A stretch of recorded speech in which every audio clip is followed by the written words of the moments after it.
Hi guys, I'm Kat, and today I'm back with video 2 of my 13 Days of Halloween series.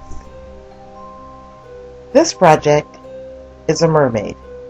Not just any mermaid, one that is, well, dead. I like to imagine that mermaids always choose to die young. That is, they find a nice secluded corner or quiet portion of the beach and choose to go there to wither and die. So this particular mermaid is depicting that. She wanted to die beautifully, and she did. For this project, I'm using the second skeleton on the back. This one is missing a leg, and that's fine because I'm going to go on ahead and pull the other one out. In addition to the skeleton, I'm also going to use this little doll from the toy section of the Dollar Tree. Like everything else there, it also costs just $1.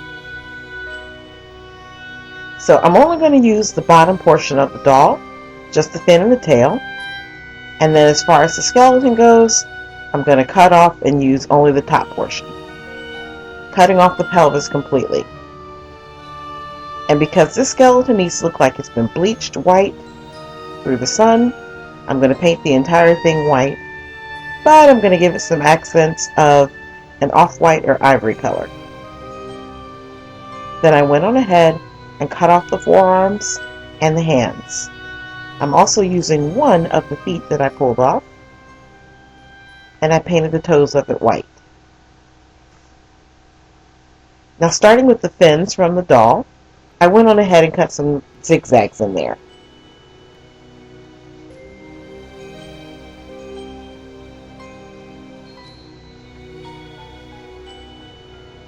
Then, I also cut out huge chunks of the actual plastic from the tail as well.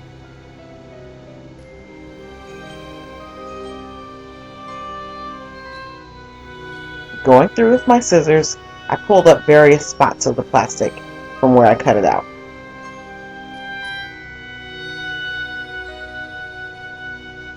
And then I coated the whole thing a base coat of gray.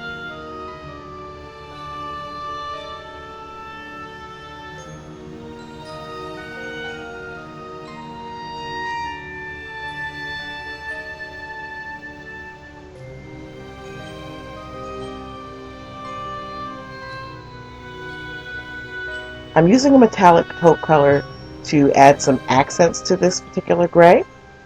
And then I'm going back through with a dark metallic gray that I've watered down and brushing that only from the bottom up towards the top. That's going to give the fins a little bit of dark gray underneath. And then a metallic champagne color right on top at the tip of every scale.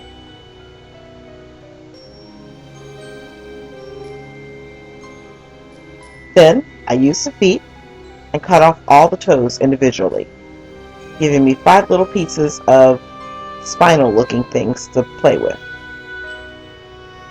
So I turned the tail over, and it's hollow at the bottom, and I'm going to go ahead and add a little glue along all the places that I cut out pieces of the plastic. The bones there to look like tailbones. Also in the toy section of the Dollar Tree are these little artificial pieces of hair. Black, orange, red, blonde, whatever color you want. So I'm going to use just the traditional blonde. I glued some chunks onto her skull, and I'm not a doll maker, so I'm not going to sit here and tell you there's a particular way to do this, because I didn't follow any one method. I just glued on chunks of hair. That's it. That's all. Then, I wanted to give it some sort of curl, and not really knowing how to do that, I just decided to put a little glue on my fingers and smooth them through each of the tendrils before wrapping them around something tubular. In this case, I have some glow sticks left over on my desk from the jukebox, so I used those.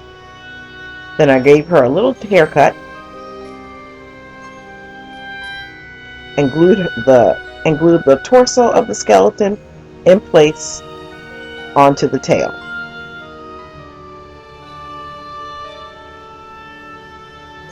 Then I used some glue to hold her arms into place. I wanted her forearms to go up towards her face. And while the glue was drying, I dirtied up her hair with some watered down dark gray and dark brown paint. I curved her hand slightly, and then using a fabric glue that dries clear, I went on ahead and added some webbing in between each of her fingers.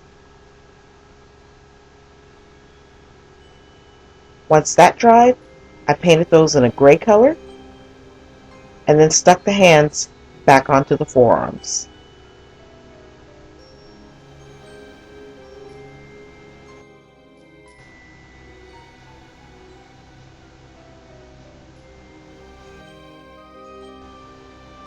And I wasn't really sure what to do with her eyes, but I wanted her to have some sort of otherworldly quality to her.